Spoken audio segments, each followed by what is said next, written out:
Good day, everybody. Back at it with the worms. Trying to get castings out.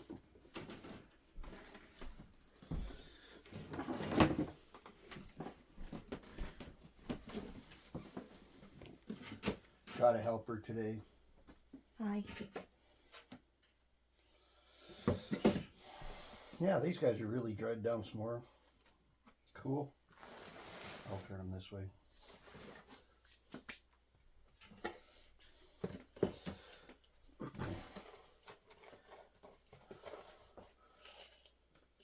It is March 9th?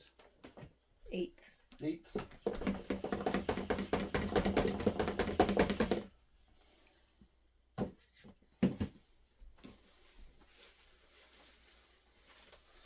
And away we go.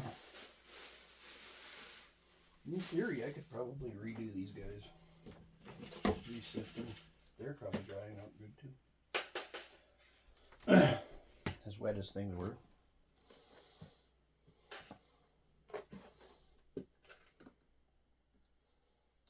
There's a worm. And a little worm hanging out with them. Those are the night crawlers. These are the night crawlers. ENCs, yep.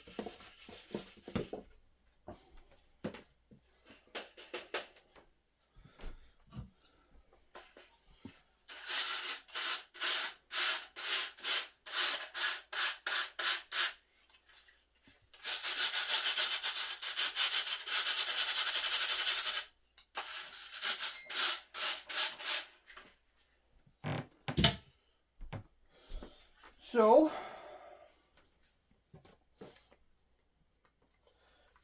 Shaylin is out getting tires put on her car. No, I'm not. I'm right here. Well, yeah, but she's out visiting getting tires put on her car. Ha.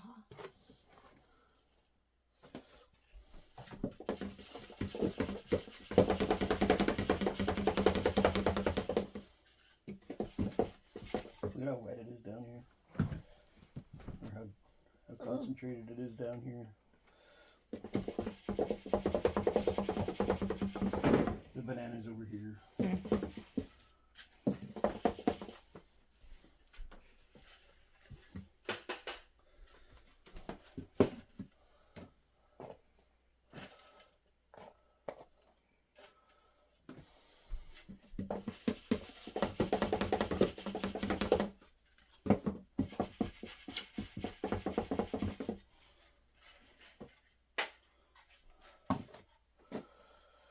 We don't have much to say today. Jeez, this is boring.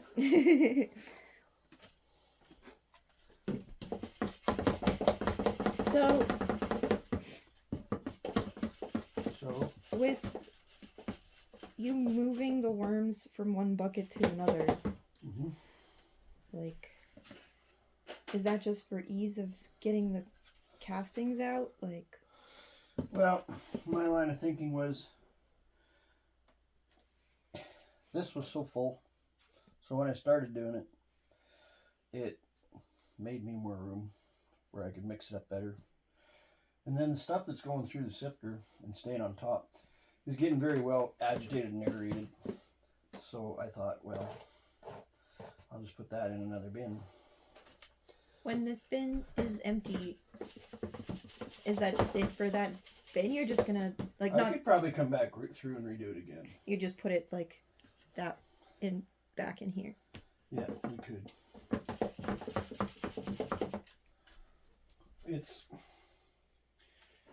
So these are both night crawlers then? Yep. This is the stuff that came out of there. Mm. So, like, I haven't done very much, but we got a fair amount out of there already. Yeah. Before, when it was all wet, I wasn't getting a quarter of that much.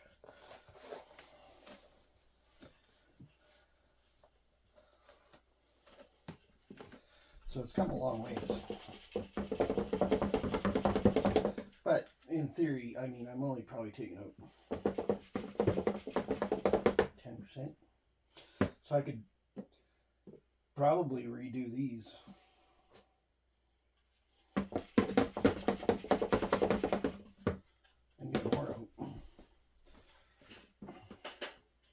time? Or Well, them bins, the red wiggler bins, that one's going to be a while yet, so I got to keep working on it anyways. So I could always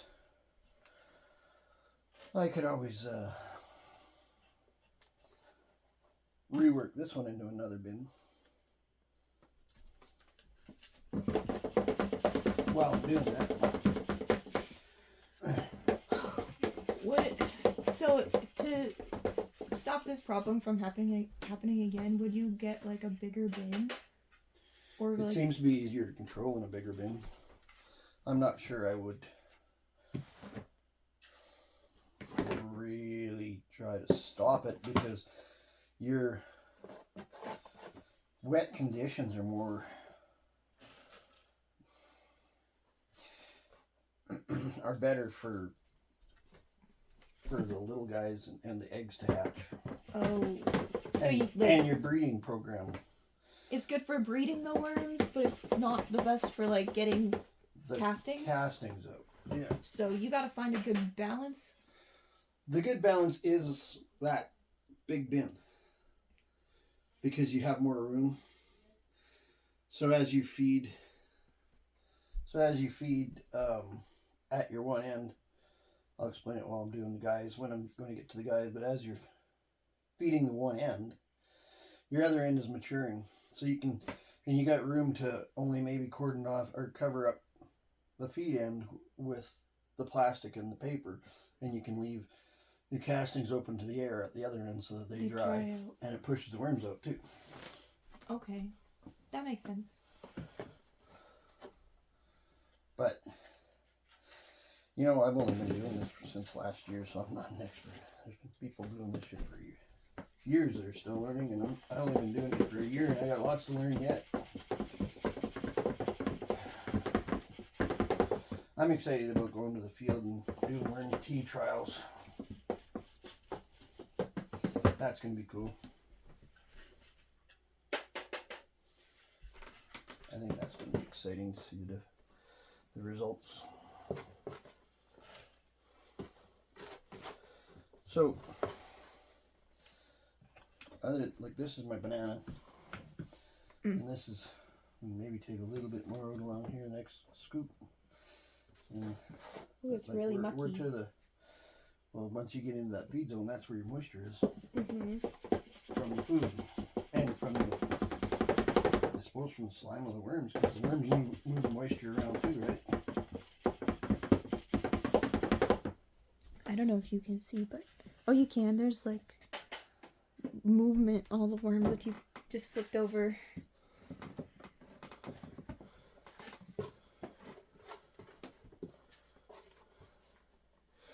Baby worms. They're not as small as the red wiggler babies. Toddler worms. Those are toddler worms. Are the night crawlers just like bigger than the red wigglers anyway? Their maturity is a fair bit bigger. But if you keep them concentrated in a high density population, they don't get as big as what they do if you give them lots of room. Will you end up giving them a big bin? Yeah. Here's the neat part. Ugh, it sounds so gross. It sounds like wet, yeah. So we've successfully got to the bottom of this bin with... That's like 2 pounds of worms. We could do a extraction and weigh them up. That would be a different video.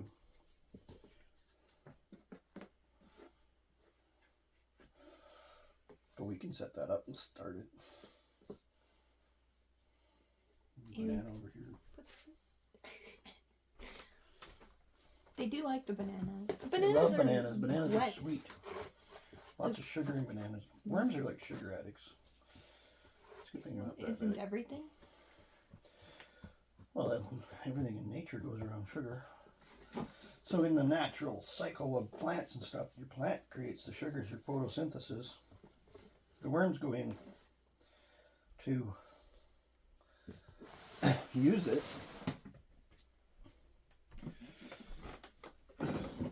So it becomes a symbiosis thing, right?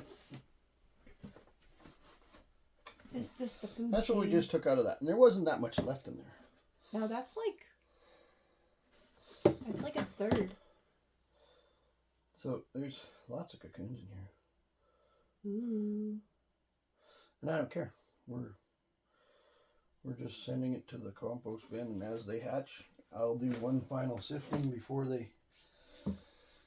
I do my worm tea.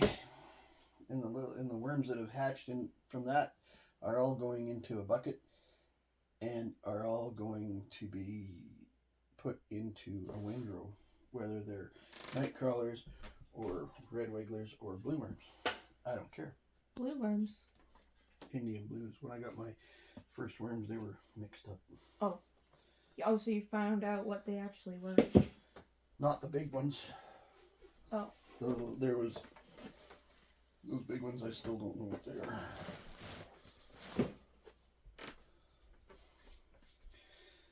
Sure, let's do it. Put a banana in. We'll redo all of this.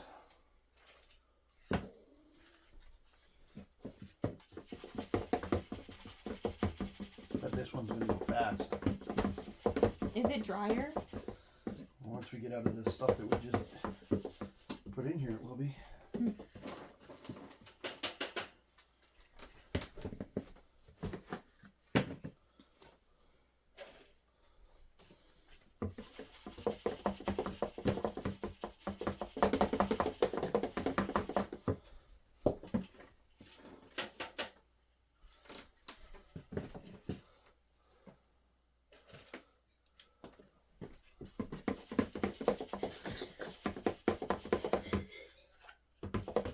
Let's see.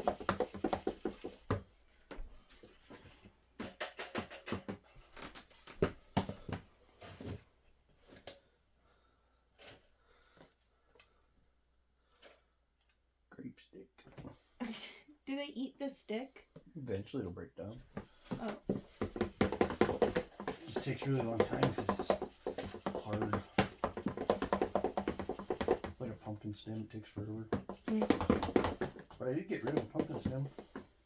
Took a year, A whole year. pretty much. But you also freeze your stuff before you put it in.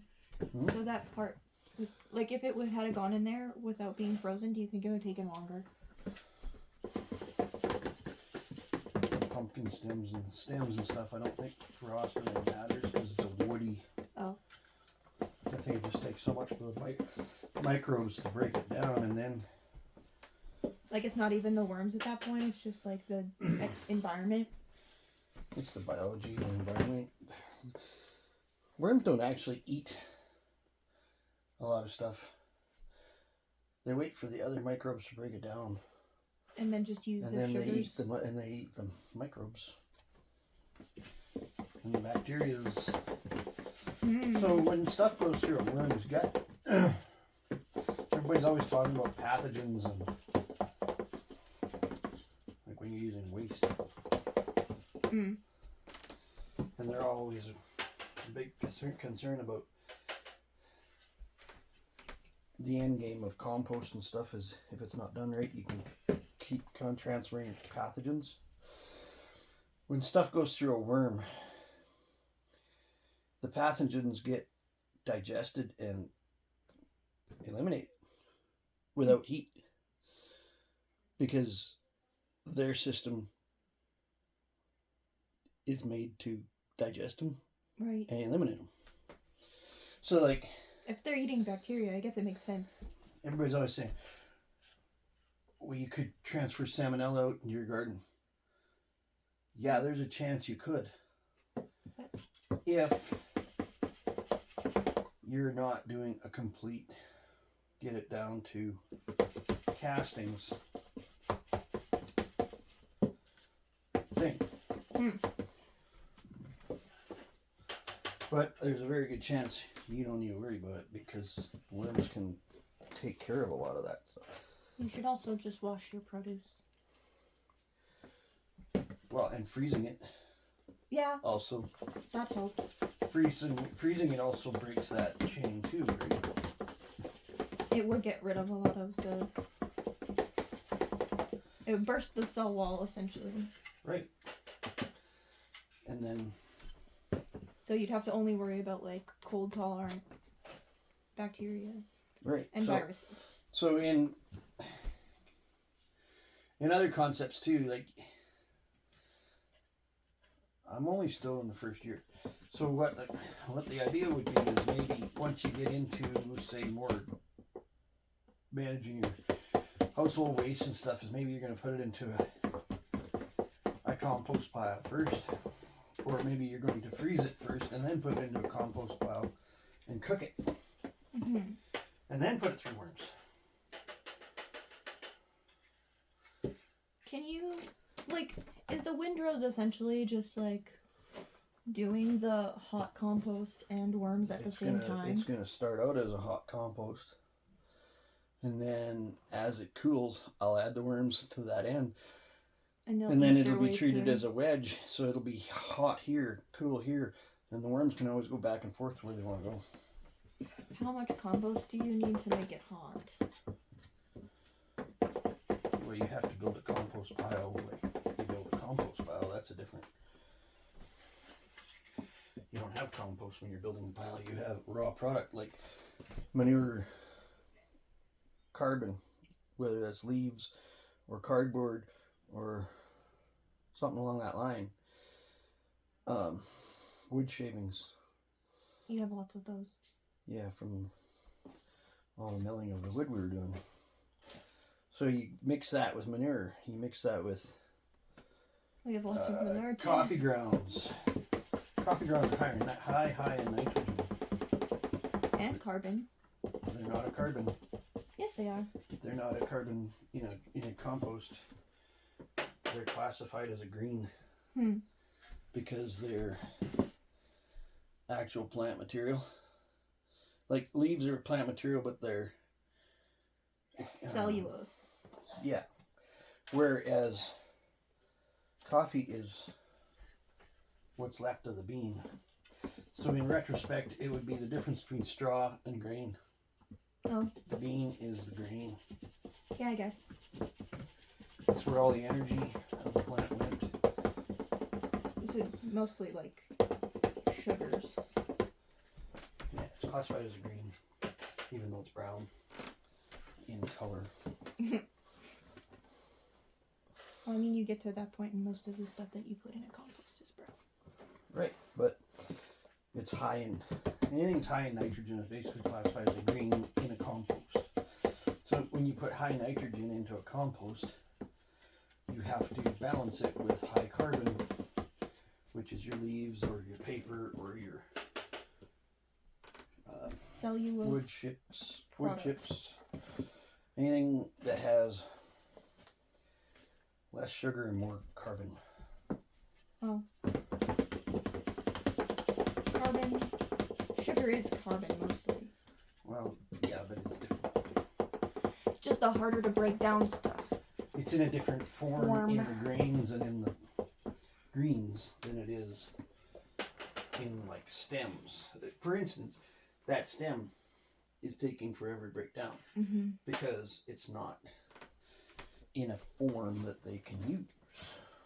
More cellulose, less sugar.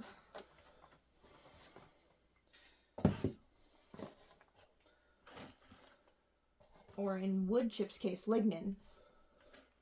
Yeah, it takes longer for it to break down. So, anyway. That's why...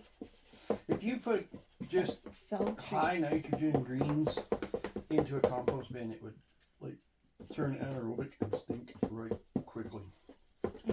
And yet, it would still heat up because it would be creating anaerobic bacteria, which anaerobic bacteria is a place. You want aerobic function in your compost. You don't want anaerobic function in your compost. When you have anaerobic function in your compost, anaerobic function can produce undesirable bacteria. So in an anaerobic situation, you could get transfer of pathogens. It could actually breed pathogens. Because so of the stuff conditions. that's like, yeah, you like, so things that wouldn't normally be a problem because they're so low in population would become a problem because it could that's breed where them they, to a population problem. Yes. yeah. So how do you go about keeping a windrow aerobic? Make sure it has lots of carbon. Oh. You can still aerate it. You can still go along with a fork or take a front end loader. If it's a great big windrow, you can use it. I can turn it with my front end loader and turn it over, and the worms will be mixed up and they'll find the place where they want to be, whether it's hot or cold. You know, when you get to that level, you're not going to be worried about the worm numbers. No. So we will have some casualties, but not very many compared to the general population. Oh, you're almost done. I said this one wouldn't take long. How much castings do you have now? Quite a few. Look at all the worms that have gotten transferred over. Ooh.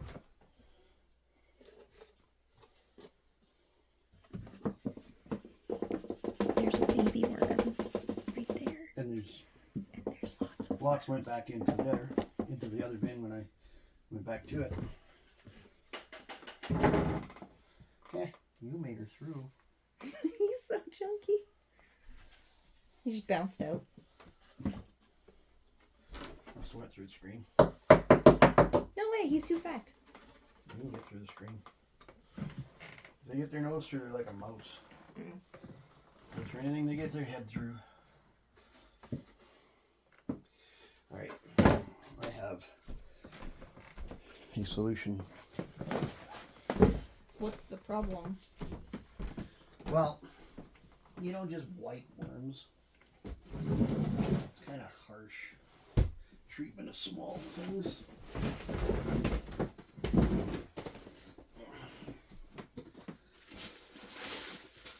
Yeah, that's the one. These are my fat guys. And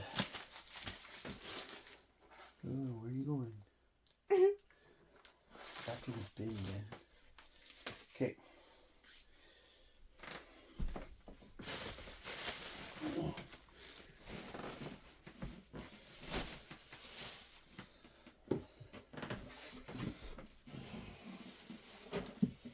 So take a handful of paper, whether it be dry or pre-compost, like my pre-set stuff that I use for pre-composting.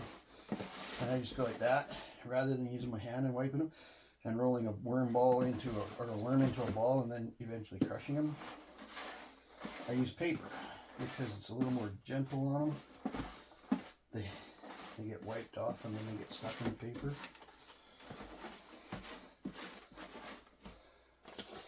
Like they're gonna stick to the driest thing is essentially what you're...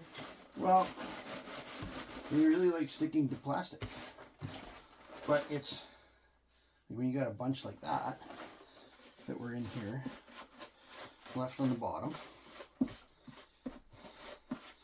if you go to wipe them with your hands, you have to do each one individually, basically like that, right? Peel them off.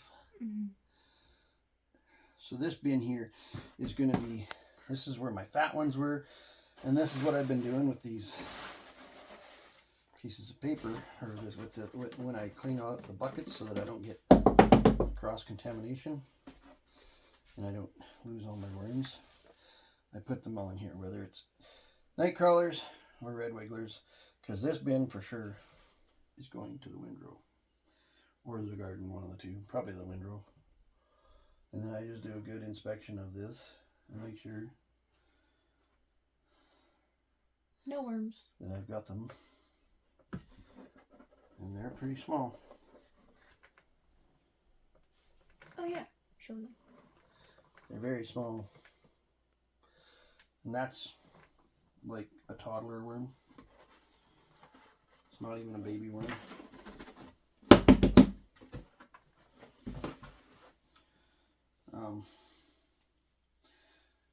Baby worms, when they come out of the cocoons, are like pretty much just about the size of a hair. That's why they're so hard to see. And then all of a sudden you look in your bin one day and you got a whole bunch like the size that I just put in. How many worms are in a cocoon?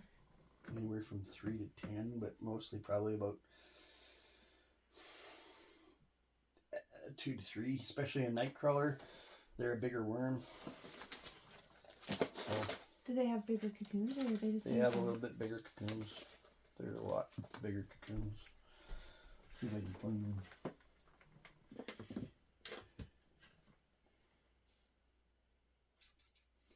We had lots in that last bunch.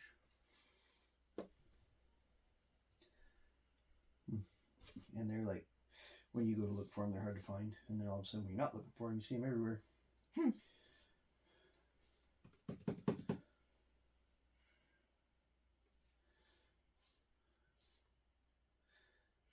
There.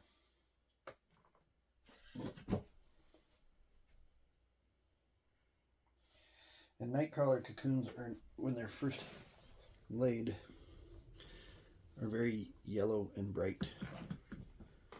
Oh yeah, they look like they look like plant beads. Fertilizer beads. Little beads.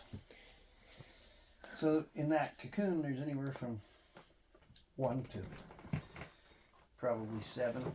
Likely average number around 2 to 3. So your best case scenarios when you want to hatch these is to have moist conditions. Moist, warm. They got warm. They got moist. Where are you going? Get back on the blanket. Right, we're going to need this again anyway.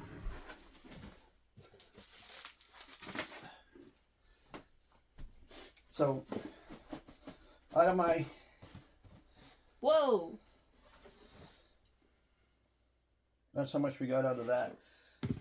Running that whole bin back through again. Being... And there's a cocoon.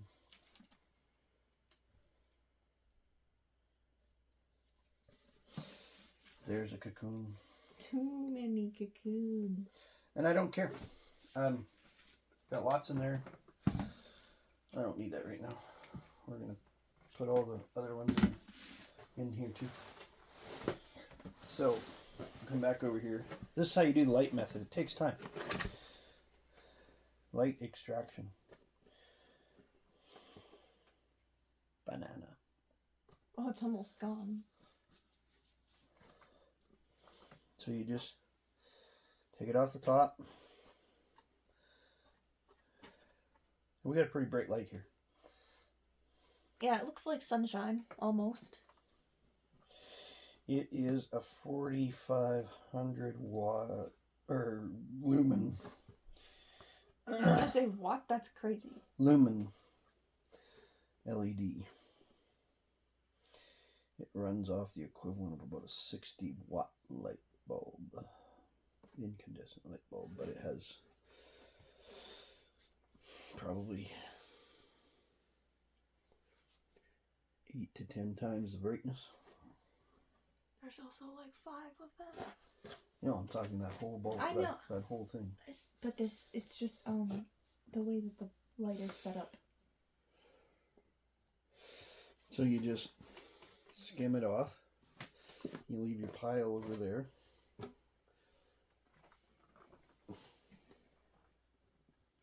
And the worms go into the dark until there's no more dirt.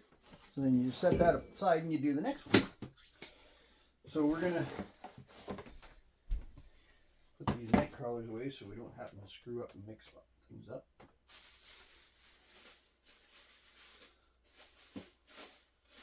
So we're back to one bin of night crawlers.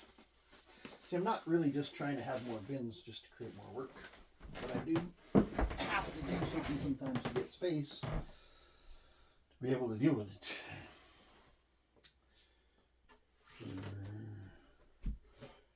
Probably going to need one.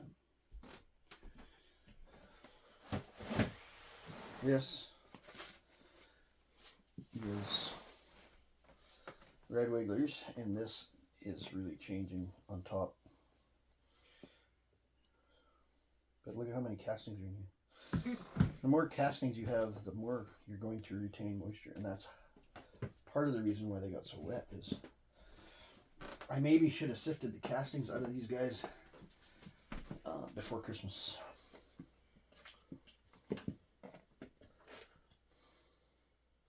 Yeah, didn't you say you were gonna like go for 2 weeks in between siftings? Between feedings. Oh, between feedings? And how often would you sift them if you weren't feeding them every week? I wasn't sifting them for months. Oh. Because when you start a new bin, there's nothing to sift. You can't keep disturbing them.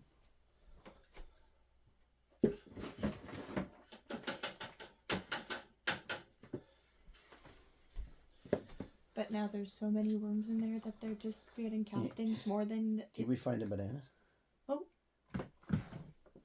Ew. I like worms. Worms are fun. There's the banana. There's the worms. Oops.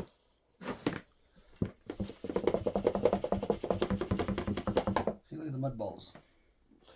But the worms are in the mud balls, so they keep, as they dry, they keep breaking them down. We're going to get a lot more out of this yet. This bin is only starting to get into the shape that nightcrawler bin. That nightcrawler bin was in this shape. Maybe not quite as bad, but it was in this shape when we started. This one was in really muddy shape. Can you imagine being a worm in the sifter?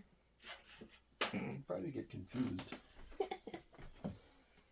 But I don't think it's like, I'm not taking it right down to where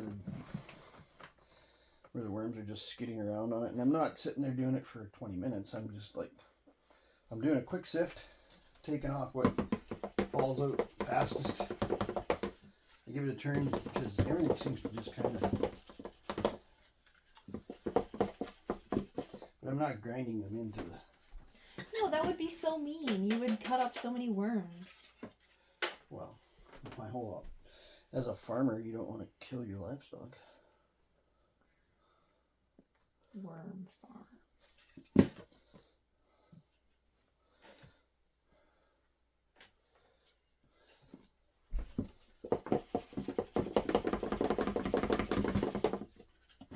And really, when you're peeling it off like that, you're not bringing very many worms in because most of the worms are down low. Mm-hmm. They're in the banana. And like you're going to see here, when I get so far down, it gets a lot wetter. And if all you're doing is rolling everything into mud balls, you just stop. And you do a mix, and then you start over again another day. Are you adding paper into these right now? Not right now. Paper would just, it would dry it up, but then I wouldn't be able to sift too much paper. Oh. And Hunter, one of the guys that I talked to and follow on his thing, he suggested that I use a bigger mesh, which is a good suggestion.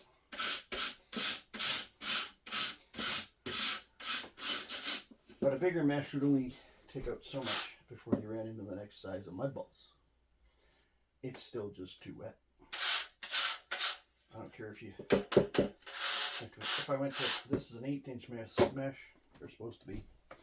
If I went up to a 1/4 inch mesh, I'd just get out some of the bigger particles. But then I'd run into a massive stoppage again at that point because then the stuff would be too big of particles, right? Like, that's not going to go through 1/4 inch mesh. It's just the same problem. Same problem, just at a different size. So yeah, I would get some more out. But the whole problem is this is just too wet. I see.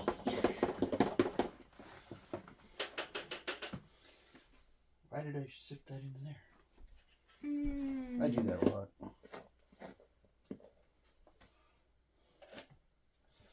Oh, get it next time.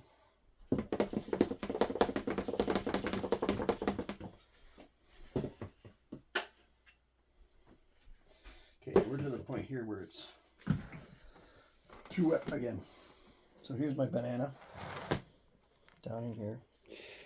And you can see the worms have dove out of the light since I exposed the edge of the banana. Ah! They like banana. Ew, it looks like meat spaghetti. Okay, so we're just going to do that. But not right where the banana is. Not much use. Around the ends, corners. It sounds messy. It's just stuff hitting the plastic. No, there's like a wet quality to it. Oh yeah, it's wet. But it has increased its workability about 200 times better since I started it. Like, this stuff's still too wet to put through the screener. It would just block up my screener. Look what it does to my hands. It just sticks to it. But with that said, I am going to just take the banana out. And I'm going to put it in where I was putting the siftings, and I'm going to turn the whole thing over. Holy. So, come here, banana. And a bunch of your little friends. Oh my goodness. Red wigglers are very prolific. So when you add the air in fluffing them up like this, it really does help dry them a lot. So look at all the worms that are attached in there. Do you know how long it would take me to go back through and pull them all out? That's why I use paper, so that I don't hurt them as bad. And then I just put it in that other bin and carry on, because we've got lots of worms in there. It's not like there's a shortage of worms in there. So this bin came just from when I sifted the guy's bin down below, the big bin. Mm-hmm. This bin is just the baby worms and the worms that came through with what stays on top of the screen. I would put that in here, and the cocoons that came over with that. I would put that in here. And over time, and multiple different siftings and multiple different hatches, I got a bin that's this active. Without actually putting any work in it. Worm. I didn't put any actual bundle of worms in here. That was just transferred over from sifting.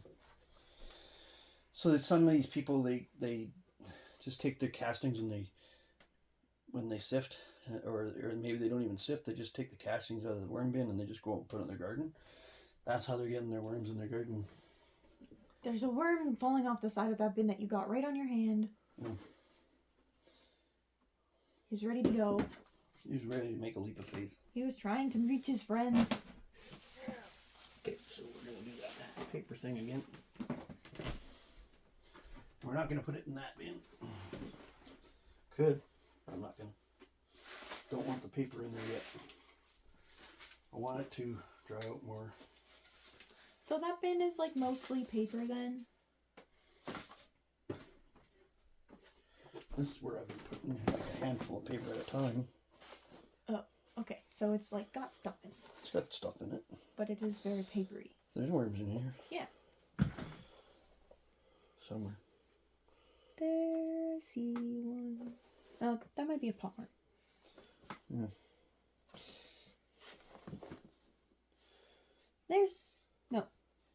There'll be worms in here, trust me. There's just like less. There's not as many worms in here, but with bringing So much through cat all of the hair. worms that are in here.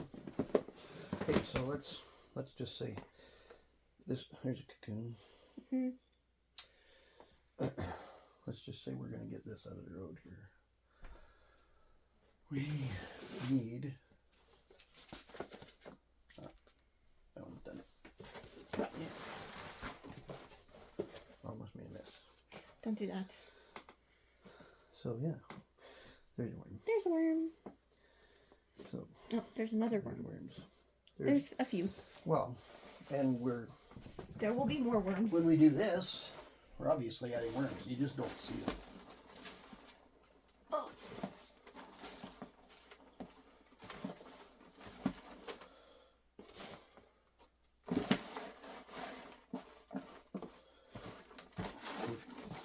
When I started my guys band and put 250 worms in there, you couldn't find the worms. You had to look and look and look, and then you'd find 1 or 2 worms.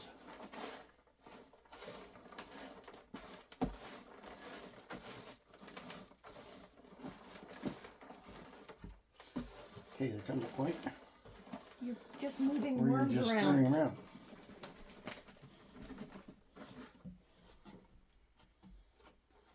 See? Worms.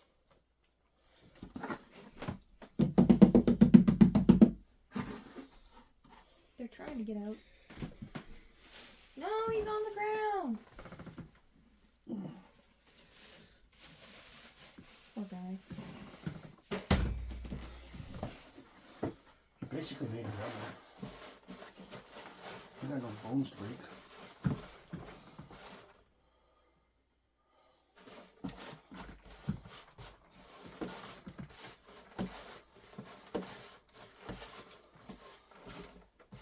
There's another one.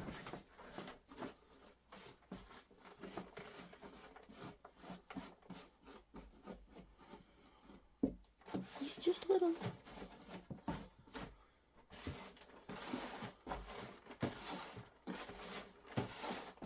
Get off my finger, please. Thank you. No. There. They really stick to plastic, and when you've had them in a bin like for a day, that's when you know you can find babies, is because the babies will be Stuck on on you. There's so many still. They get a little pissy when you. So what I do is I let them put their head on my finger, and then I Roll them rotate up off. so that I don't squish them. You roll them off. But I mean, we just put 150, 200 worms in here into this other bin, and I've been doing that every time I sift and do this. So there's a lot of worms in here. They're just, you can't see them. They're small. Mostly small. There's a lot of little ones, and you can still see them come from far away. Toddler worms. Yeah.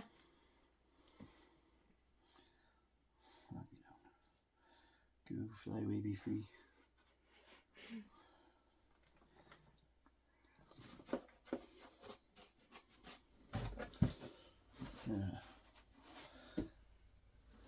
That's the tricky part, is getting, like, I don't want to throw them away.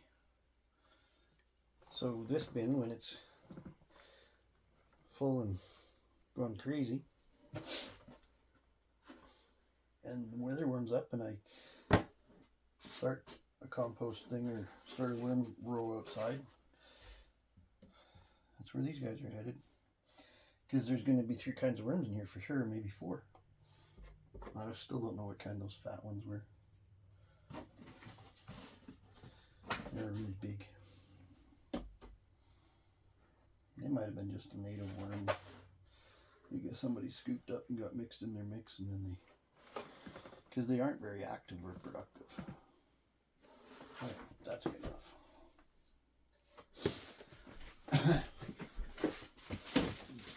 Don't need that overtime.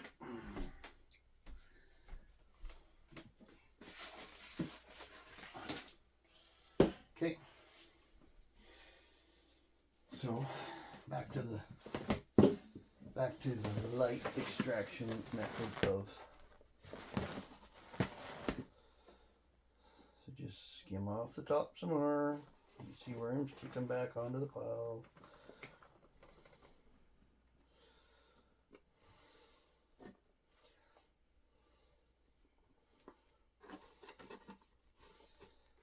And then you just give everything time for them to dive down again. Pretty soon we're going to have a worm ball again. And it'll be an ENC worm ball.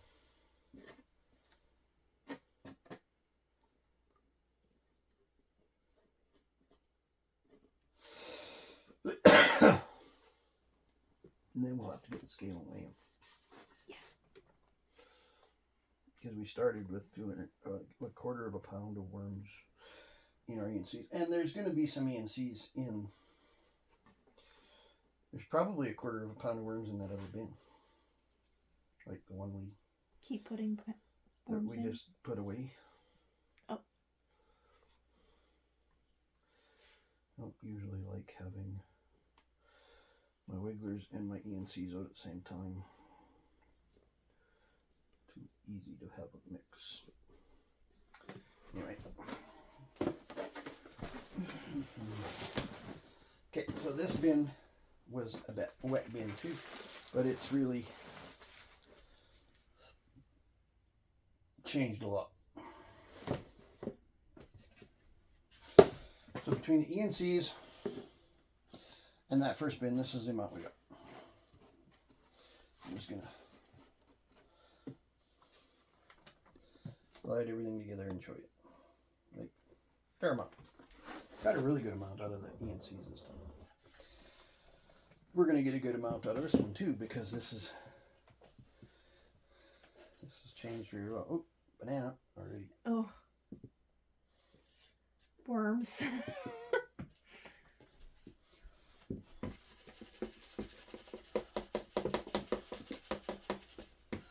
I actually have enough room back here, and I'll just slide everything back, and I'll put my ogres at the back of this bin.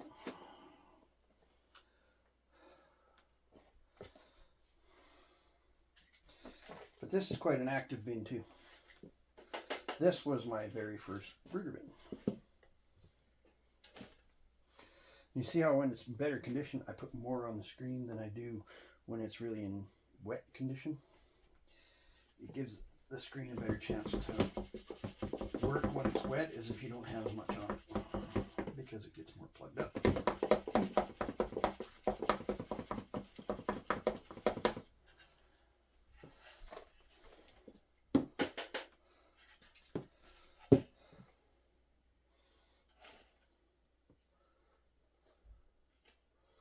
I think we're putting quite a bit on the screen now.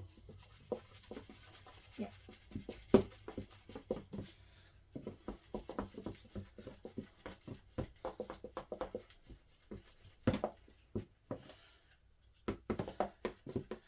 So Brat has got, like, went to university and stuff to be smart about plants. So are you excited to see the difference in the farm plants, farm field size plants? Yes. From like worm tea to no worm tea? Yes. I think it's going to be interesting. Me too.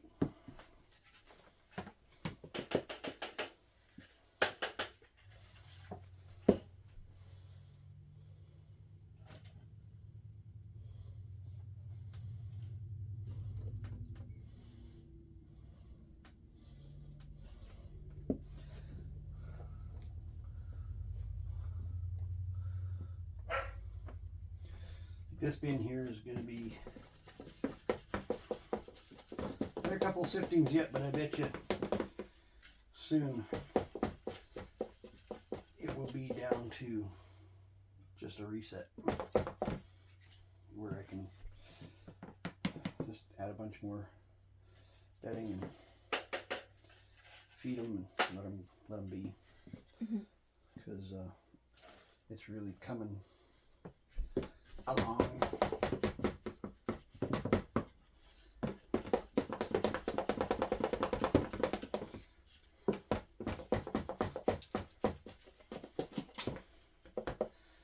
These guys may go to the secret project. The secret project. We have not filled in the public to the secret project yet. Put the banana back here.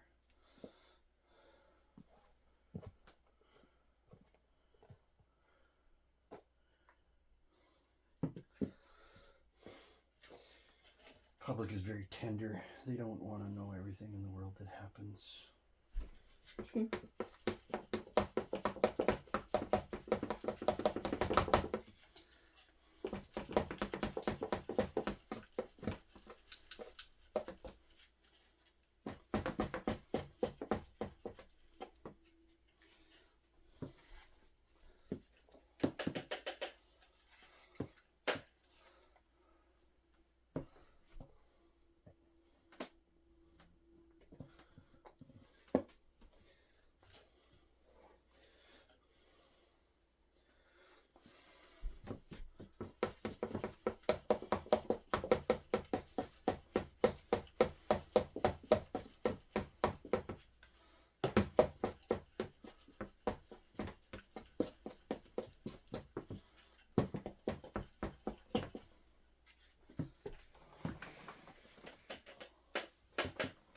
See, stuff doesn't stick to it as bad.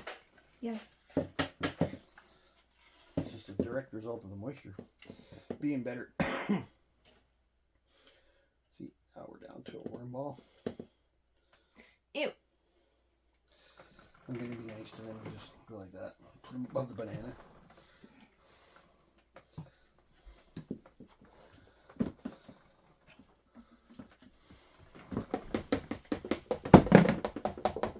Goodbye, phone.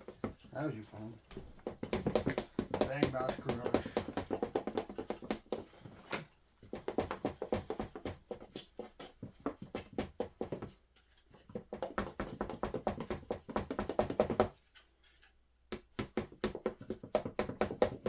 Okay.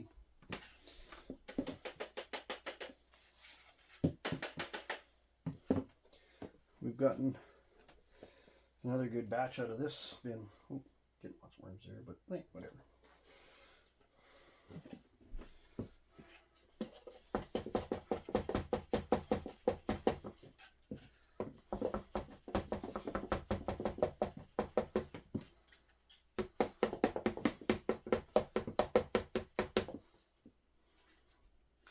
Quite wet. But that's where the worms in the feed zone was, so kind of to be expected. Spread them out. Our banana's down here. Our worm ball is there.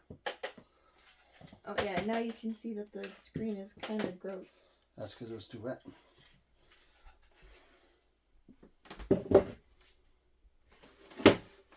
That's all we're going to do with that bin. But this is where we pushed all the stuff. This is how much we got out of this bin. It's like as it gets drier, you get way more out. So there.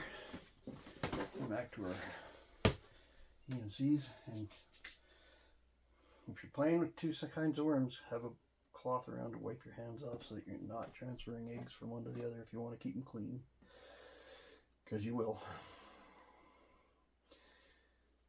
They're quite prone to sticking to your hands. Are you excited to get the sink installed up here so you can just wash your hands between? Maybe. It'll be alright. I'll get my butt back in gear and get some work done.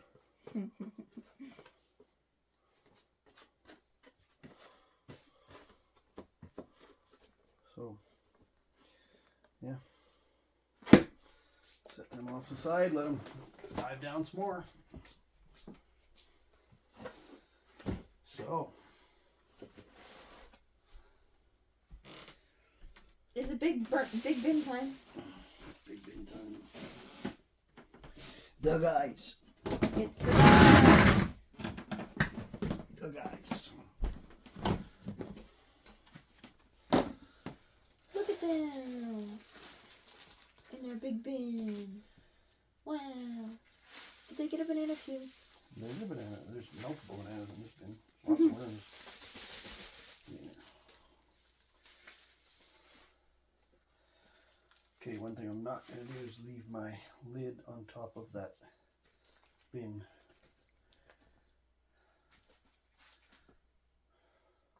Why is that? Because I don't want the red wigglers to go down into the ENCs. I thought you put your ENCs away. No, most of my ENCs are in here. Who did you put away? Because we want to get a weight. Oh yeah. I'm trying to get a weight on them. So I'm just going to turn this over there. All right.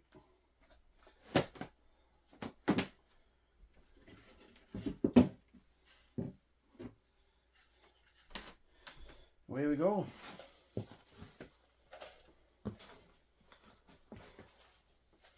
Look at the worms.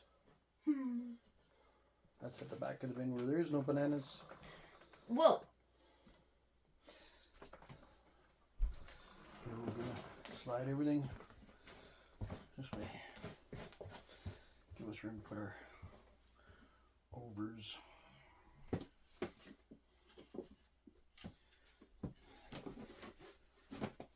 So, we'll do that. That's before we took anything out of the guy's bin.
You know how many fish you could catch with a fin like this?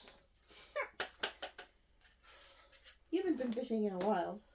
No. But we might be alright to go with bucket of worms. Yeah. You don't have to pay for bait anymore, that's for sure.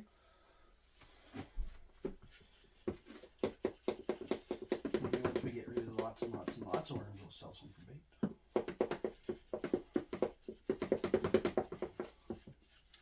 I remember digging up worms in the garden when we were kids for fishing worms. That piece of, like, that little piece of garden in the back where all the lilies were. Yeah. There was always so many worms in there.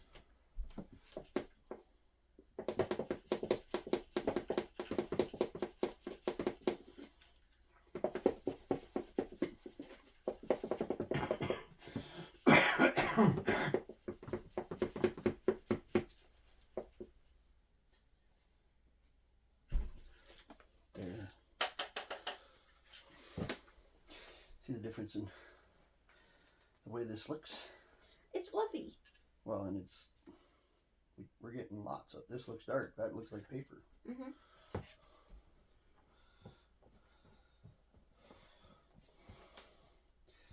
there's a ton of worms in here. And I'm kind of pissing them off. They look pretty wiggly, yeah.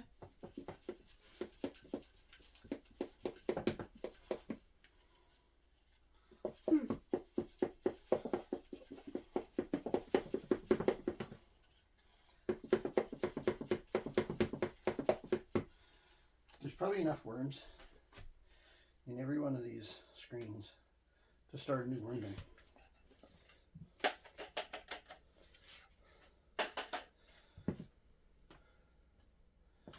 We haven't even got to the feed zone yet. Oh boy. Just getting to it now.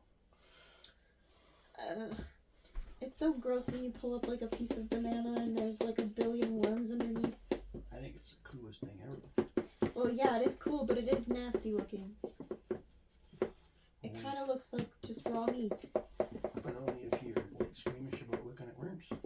If you're not squeamish about looking at worms, it's the coolest thing ever.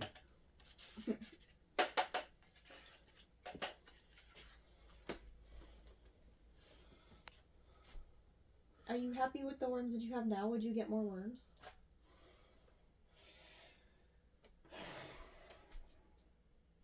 Not for just composting. These guys are awesome. If I was going to go into worm sales, these would have to be sold as a mix. So if I wanted to sell just red wigglers, I would have to buy from somebody that guarantees me pure red wigglers. And keep them separate. And then I'd have to build that population up. And then I could sell red wigglers. But for the average Joe that just wants to have a worm farm to use up their waste and create some castings to be used in their garden, you don't need to worry about just having pure worms. In fact, the diversity of worms is probably better. Problem is, if you go and sell what they classify as just red wigglers and you're not clean, you kind of false advertising. That doesn't say that those worms won't make compost, obviously, because when I started, I fell into that trap. I just bought off of a person who should, or a company that shall remain unnamed, but it wasn't just red wigglers. It wasn't just red wigglers. Did they say it was? That's what they were sold as. Mm. But and it's a large company. Worms are us. No.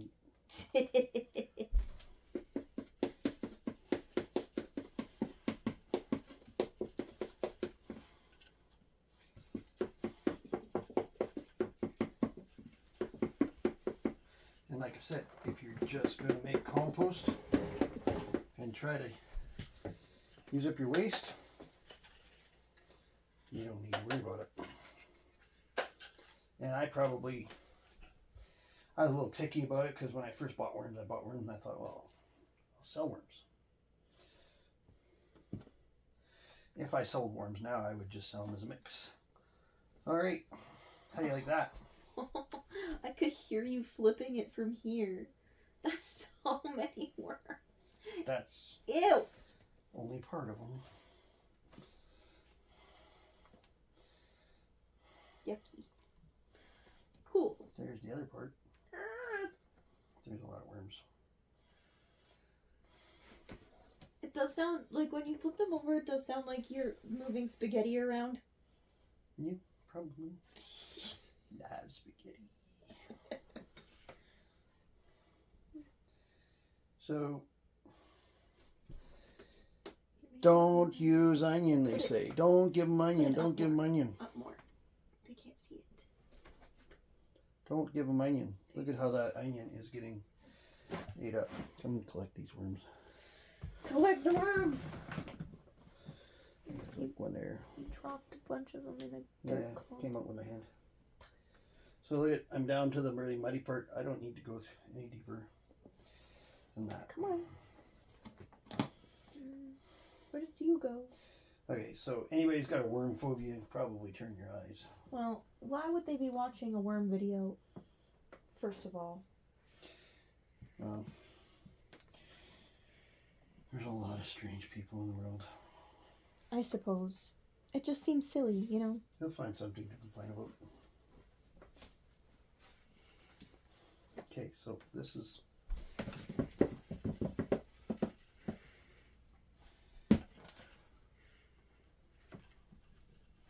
Come on, get out of there. You can't make us. Oh, I can too. Gravity will help.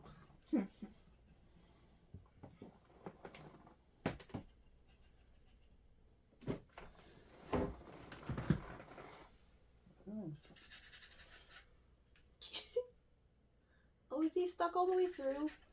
Yeah. Poor guy. Two of them. One went. Wait. We're done sifting. No more sifting. I can't wait to see how many castings you got. Okay, we'll reset the bananas. Keep the worms happy. They like bananas. Still lots to come out of here as it dries out. Was it horribly wet? Nope, but it's wet down here at the feed zone, which there's still lots of stuff there. And if I want to do a weight on 1 year's worth of worm production out of 250 worms, which won't be accurate anyways because I've given Tyson, I started Tyson's bin, I've started Reese's bin,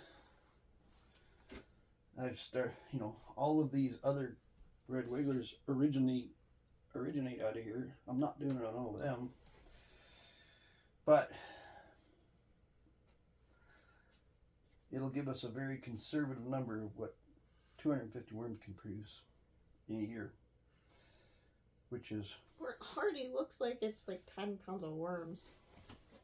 I don't know. There's still lots of castings in here. Probably 4 or 5. Well, with all the other bins. There's 10 pounds in this, or at least left in here. Like, you wouldn't have lifted this bucket when it was full. I probably could, but I wouldn't have wanted to. It was half empty when I started going up and down the bed. So you did it on the floor? Yeah. Alright. Throw the worm toys back in. Worm toys. Paper. Worms frickin' love paper.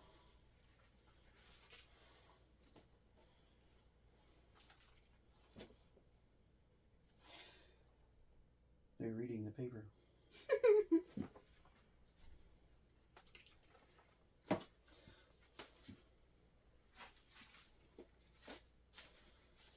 But if I wasn't going to try to get down and do that weigh thing, this bin is probably close enough to sifted and whatnot to just scooch everything that's in the bin to one end and then do a great big restart at the other end and just let her buck again. But seeing as I want to kind of do a video on a year on 250 worm production, and in hindsight it would have been a neat experiment to do, like, shall we say, how much stuff you put into it. Oh yeah. Well, you've already gone through how many bags of paper? Lots. So many. Like, you're constantly grinding up cardboard. And that cardboard we're grinding up is just stuff that's going through the house. We're not going hunting for it. We're not going scavenging for it. It's just stuff that comes to the door. And through the door. And through the kitchen. And then when it gets to the kitchen, it goes into the shredder. But we're not going looking for it.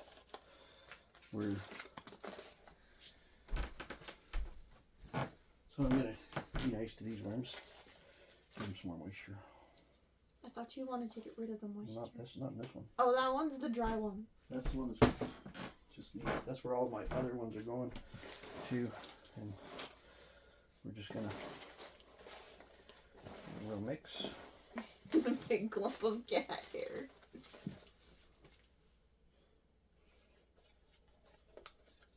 No.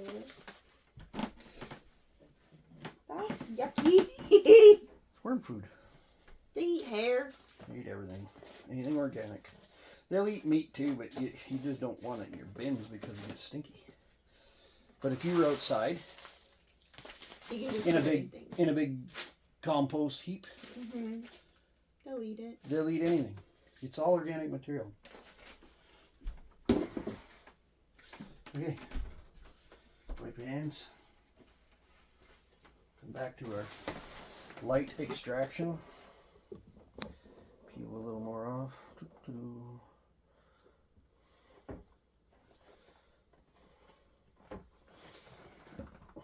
And there's a lot of cocoons in here.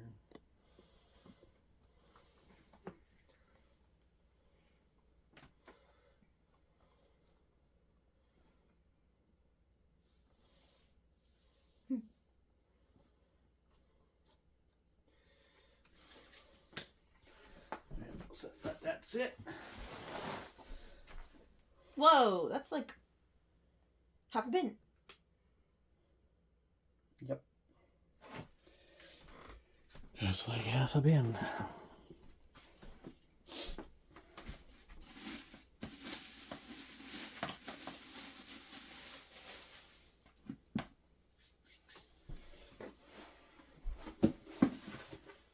So, here, look at this before I do that. This is the castings out of the guys. That's the big bin. This is the castings out of the ENCs in that first small bin. Way more eggshell and stuff making it through. Oh yeah, I can see There's been as much eggshell put into the big guys too. But the worms are handling it. The biology in the bin is breaking it down and handling it. And less of it comes out in the castings. Am I worried about the castings? Not at all. It'll go out into the bins, into the windrows, into the farmland, into flower beds, whatever, wherever you put it. And it'll sit there and it'll break down, and the natural system out there will use it. Don't care. Calcium is good for the ground anyway. Yeah, it's a source of calcium. It's a raw source of calcium that takes a really long time to break down. There's a worm on the bin. You missed it. It's down there.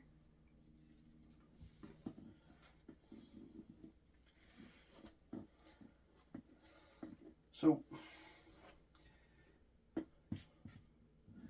we pulled out enough castings today to make another full 1,000 liter tote of worm tea. Without problem. How much castings goes in? What's the ratio of castings to water in worm tea? Well, like in a 5-gallon bucket, guys are using like 2 and 3 cupfuls of castings. Oh, hi Loki. I didn't In know a you 20 were liter pail, right? So this is half full. That's a lot of worm. I'd say there's probably 2 ice cream pails in this pail right now. 1.5 to 2. That's enough. I'll put that in a screen bag, in a paint filter bag, and I will put it in to a tote of water, dechlorinated water, water that has never been chlorinated actually, because it's going to come out of the well at the farm. And it's going to, I've got 2 bigger aeration bubbler, 12 volt aeration bubbler coming that I can run with my solar system out there. So I can set everything up down at the dugout. And I can make my stuff and I can go fill my sprayer up there. Then I can top up my sprayer with more fresh water, because you never ever want to use not something that's had chemicals put into it, because you'll kill the biology. So chlorine's a chemical. It's made to kill bacteria. So it kills all the stuff you're trying to do if you have chlorinated water.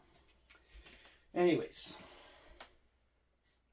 this amount, maybe not quite, yeah, probably that amount, that's about half of this bucket, would go into one of those mesh bags, And then you aerate that for 24 hours. And what you're doing, you're not extracting anything out of the, like, you're not extracting your nutrients. Your nutrients aren't going to expand in the tote. You're not making more nutrients. You're growing the biology. Yeah. You're not growing the nutrients. Whatever's in this pail, you're not going to expand it by putting it in water and adding a quart of molasses to it and or a pint of molasses to it and aerating it. You're going to, but what you're going to do in that situation was with the air, you're going to grow the biology probably 100 to 1,000 times in 24 hours. So then you take that concentrated biology tea, juice, whatever you want to call it, and you water it down, you put it through a sprayer, and you spray it in a heavy dose, which is 25 plus gallons to the acre. And you re-inoculate your soils with all the biology. Worm gut biology. And when you do that, the biology in the soil that you're interjecting into the soil helps your plant take the natural minerals that are currently in an unavailable state in the soils, which the plants can't access in their current form.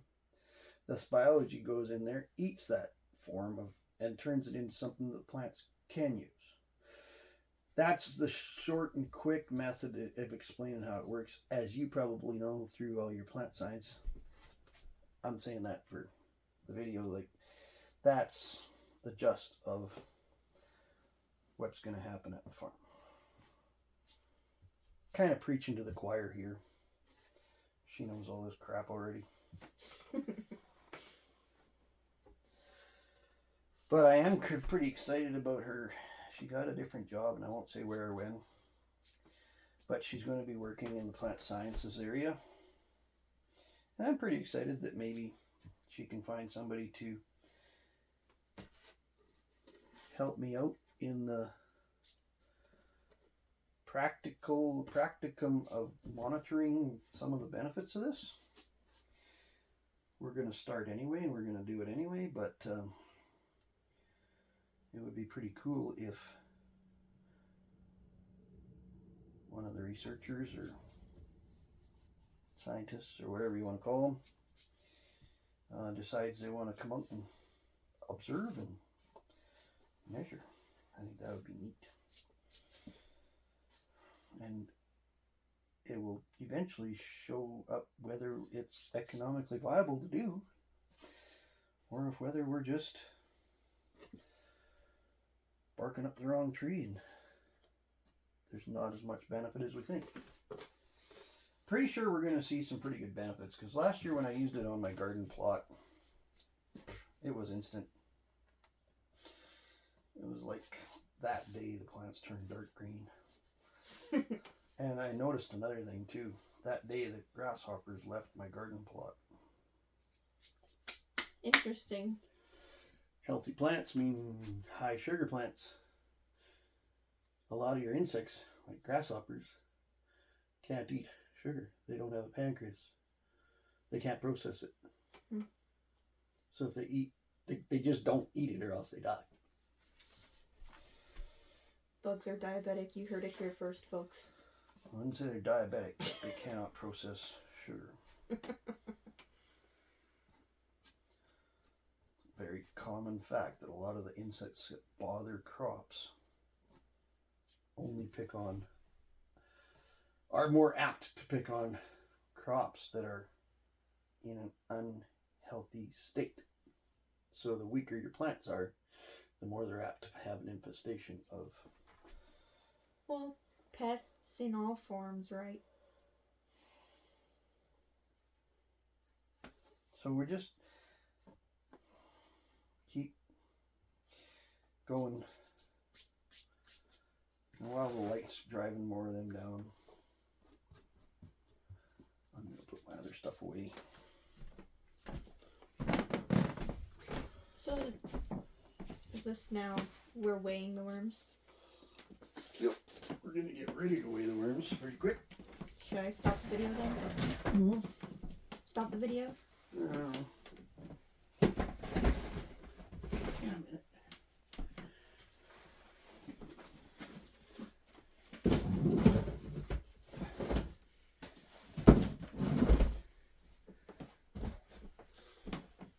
So you figure there's maybe, in the guys, I figure there's maybe 5 pounds of worms. Maybe there's more. But in those other 2 bins, there's probably a pound or 2 of worms in each one of them. Haven't even guessed at how many worms we've started in some of the other bins I got. I got 8 or 9 bins under here. So, and it's all said and told, I'd say we've gained, besides the European nightcrawler bins, because that's a separate, came from a separate start. But just the red wiggler bins, I'd say we've got 10 pounds of worms. Easy. Out of a quarter of a pound. And the thing is, now that we're to this population, it's ready for a population explosion. As soon as we reset these bins and put them fresh bedding and new food and the right moisture conditions, they are going to have a population extravaganza. They're gonna pop off, as it were. Yeah, they're gonna do something. Worm porn. No, Dad.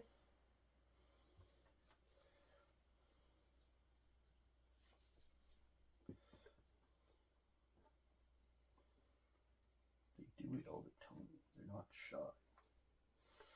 They don't care about us.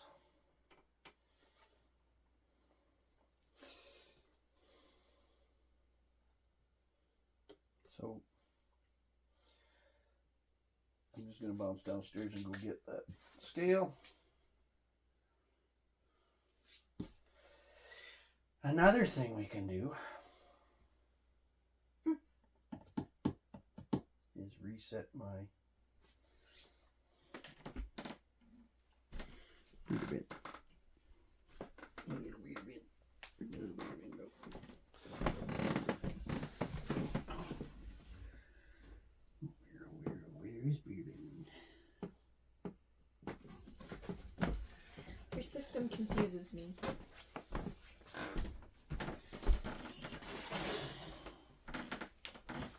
This is my breeder bin. It's time for them to be reset. Oh, he's just little. That is a fully mature red wiggler. Hello. He's the same size. He's pretty much the same size as the ENCs that were in my bulk ENC bin. So when you put them in a breeder bin, the conditions are more apt for them to get bigger because they don't have a lot of competition for food and bedding. So they tend to grow larger. And make lots of worm babies.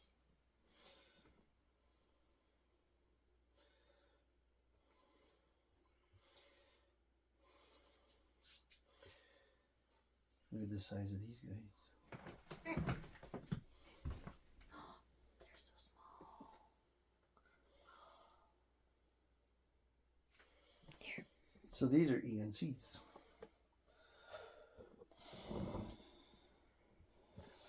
So that's a baby Burt worm. That's a baby worm. And as we work, there's obviously lots of those little guys going into the stuff I'm skimming off. I'm not even going to worry about it. There's like a...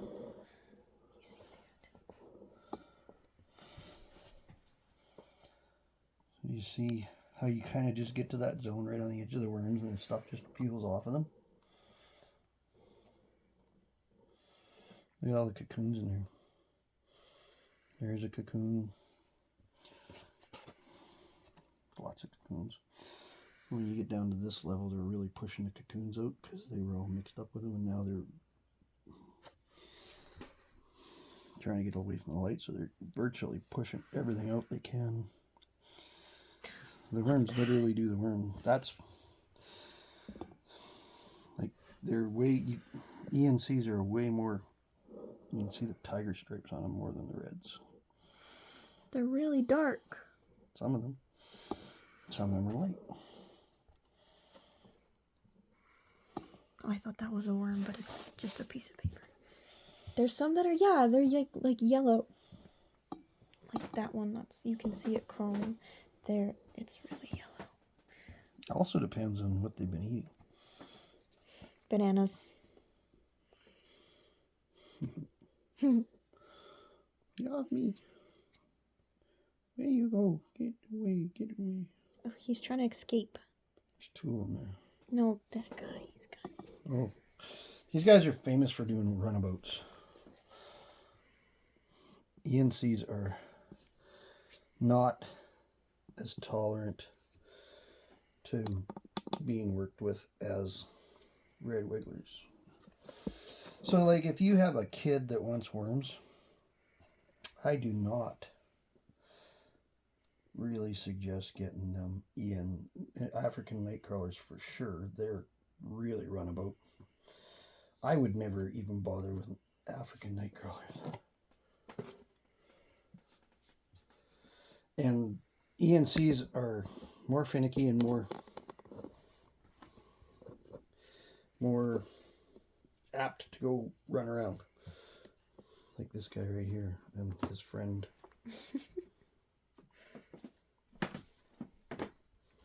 Booted out of the refuse pile. I think that's where we want to go.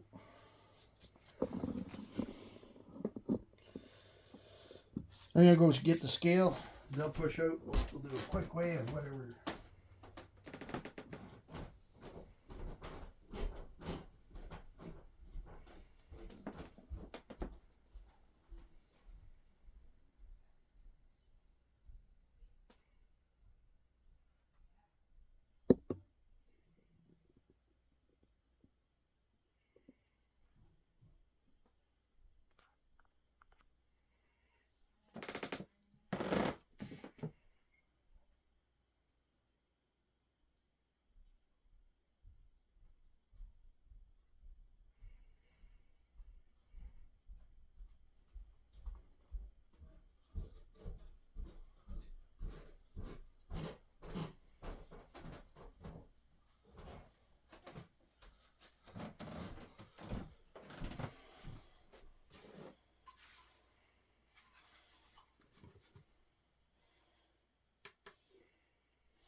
I think I need a new battery.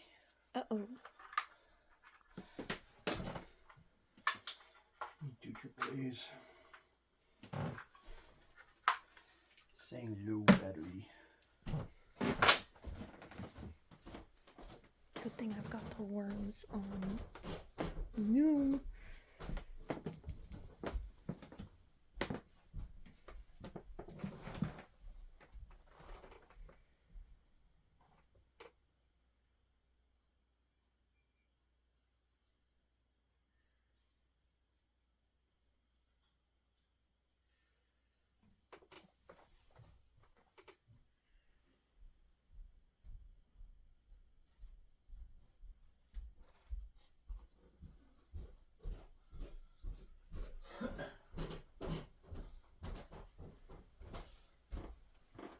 So this night crawler production only started October 6th.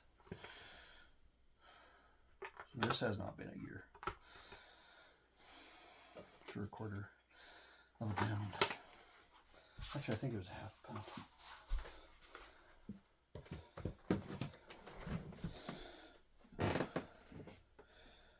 a little bit more of this stuff off.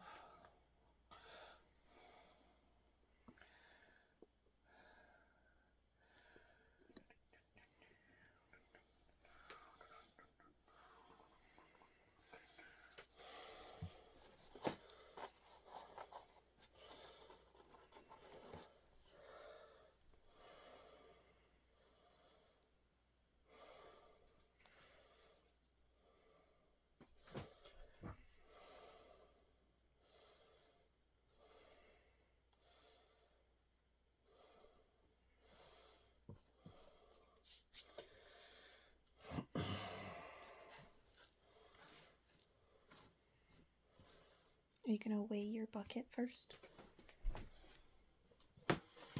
We're going to tear it.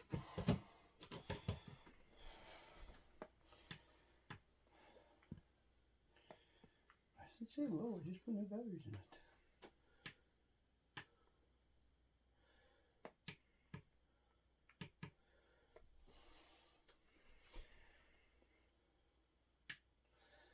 Makes no sense. You just put new batteries in this thing. And then it shuts off.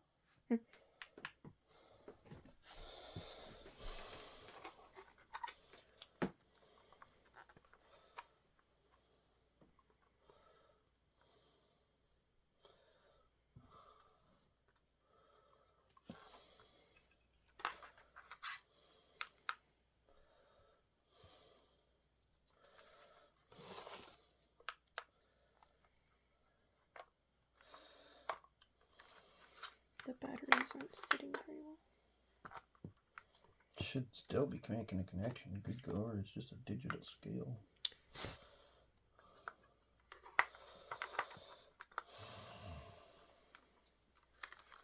Not even that long ago. It's been used. Where are your batteries? They're there. No, the new batteries. Downstairs. I just put a brand new set of lithium or of energizers in.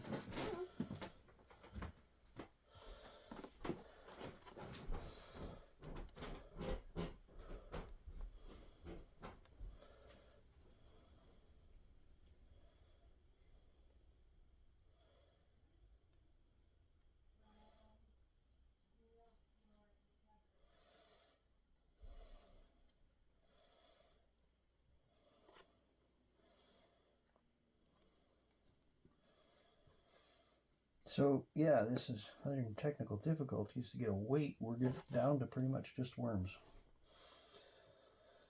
through the light extraction method.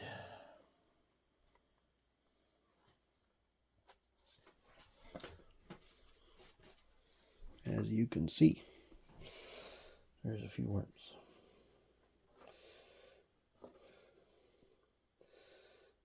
That's more worms than we had, and there's.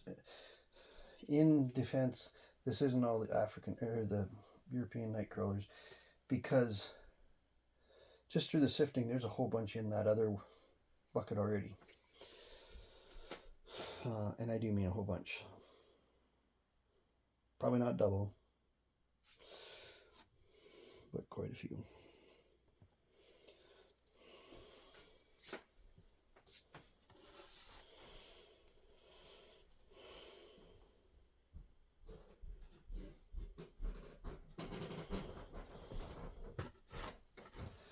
Get it to work? Mm-hmm. Yeah, now we crash it. Yep. We tear it.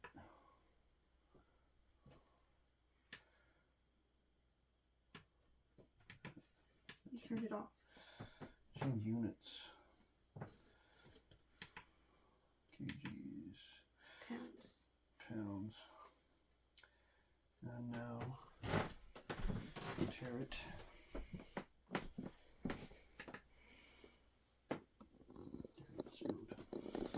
It is zeroed.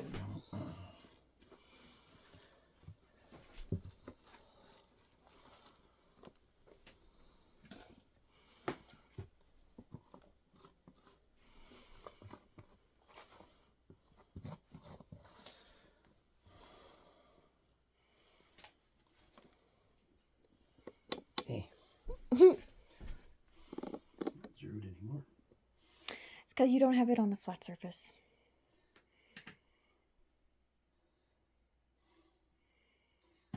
Did you weigh the bucket first? There's a half a pound in here.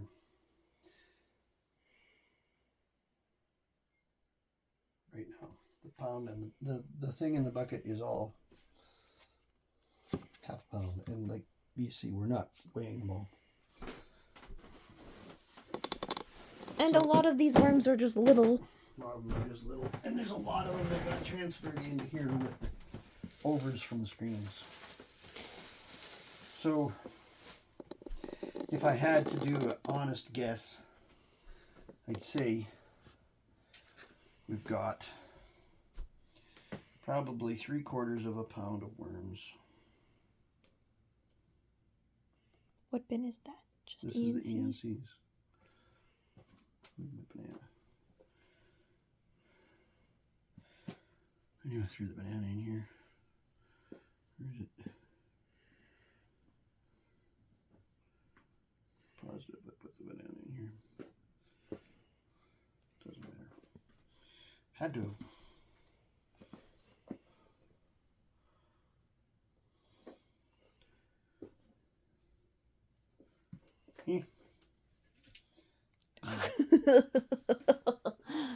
Ew.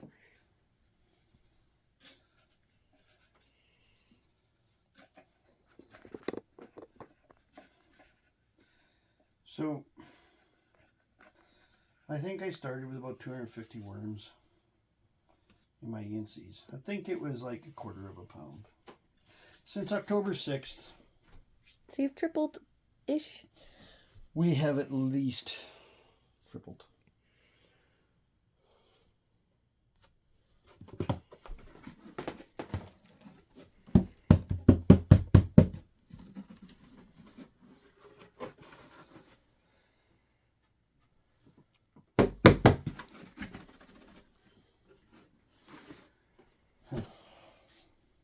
Other worms.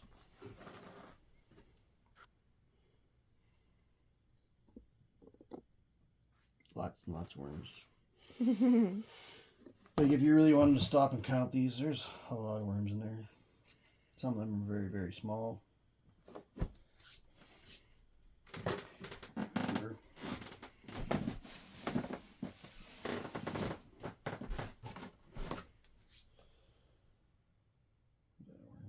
Yeah, it was. Poor little bastard. He ain't doing so good. Oh no. No. And that's why you don't, if you want your worms in a breeding bin situation, or a bin for them to multiply, I don't disturb them that often until this last little bit where I've needed to get my casting built.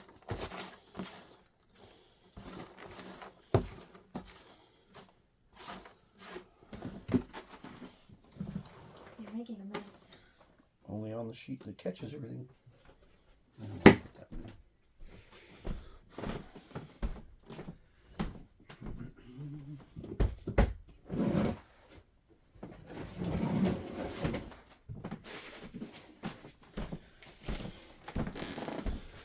So,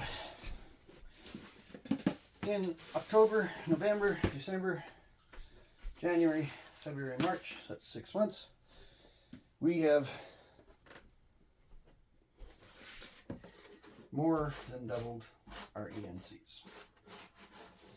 So basically it's appearing that they're doubling about every 3 months, which is, according to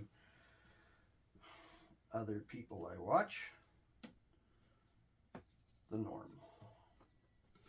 That's the normal. Every 3 months, every 90 days, they go through a complete cycle, and your number may not be this. They may not be the same size worm, but your numbers are there, and you can see how many small worms we have seen today. Well, in 3 months, those small worms will be breeders.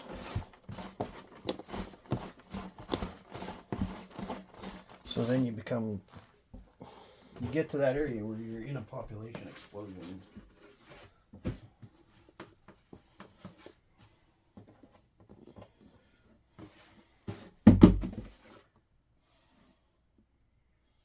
Pretty close.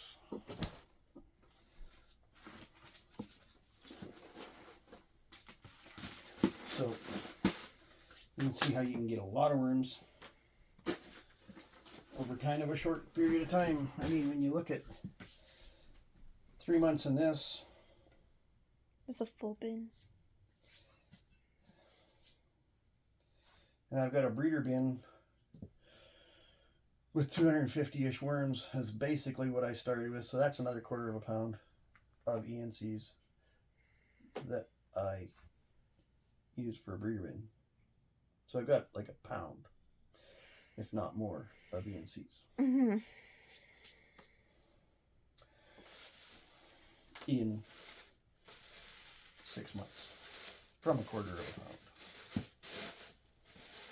Because we usually just buy quarter of pounds, because in Canada, worms are expensive. My friends in the US might be able to pick them up cheaper, and I'm not sure about other countries. But, okay, like, subscribe, share if you like what we're doing. Hit the smash that notification button if you want to know when we're doing something, and when we put up new videos. Talk to you later. Have a good one. Bye bye.